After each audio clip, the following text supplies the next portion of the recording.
Dear friends, one of the finest human beings and a defender of tribal rights and marginalized sections of the Indian society, Father Stan Swamy is died and in jail without any bail. It is against all canons of natural justices, and Indian jurisprudence has failed in this regard.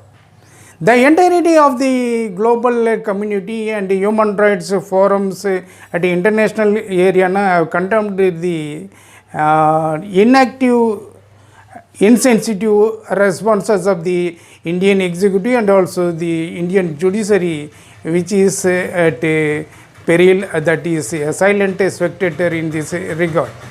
The point herein is that in this connection I would like to quote the report that has been reported in the Economic and Political Weekly in September 2018, that the Attorney General of India has reported in the United Nations Forum as this, that is, ours is a land of Buddha and Gandhi. We believe in peace, non-violence and affording human dignity. As such, the concept of tortures is completely alien to Indian culture and it has no place in the governance of the nation. That was the statement made by the Attorney General of India in the United Nations Forum.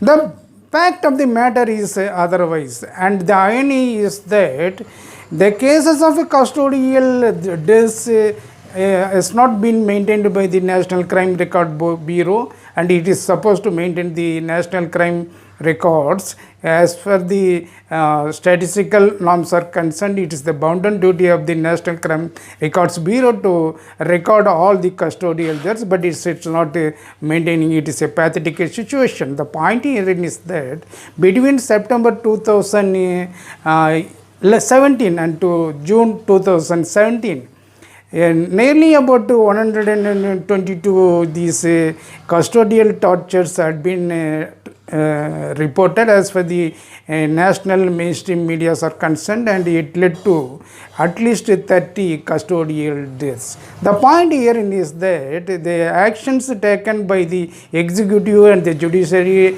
on the arrest of this Father Stan Swamy is highly deplorable and against all the norms that have been enshrined in the Indian Constitution and the international human rights instruments and whatnot. And the entirety of the civilized, so-called civilized and cultural community shall bound to hang in shame, and this sad happening of death in custody, jail custody, judicial custody by the executives and judiciary has been a silent spectator in this regard.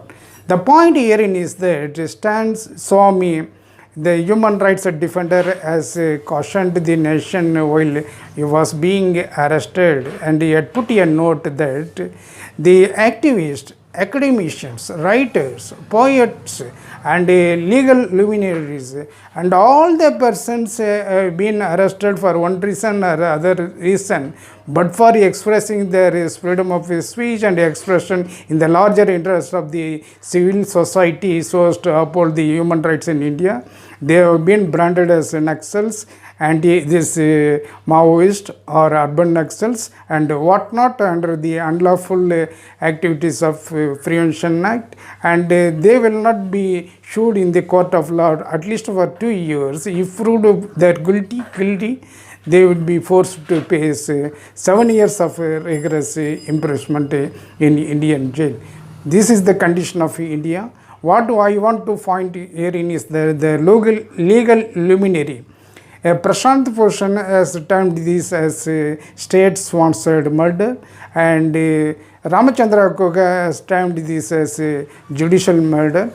Definitely the murder is against Indian democracy, Indian ethos and values for which the freedom fighters have fought against all these sorts of injustice in the pre-independence India, and it's still continuing.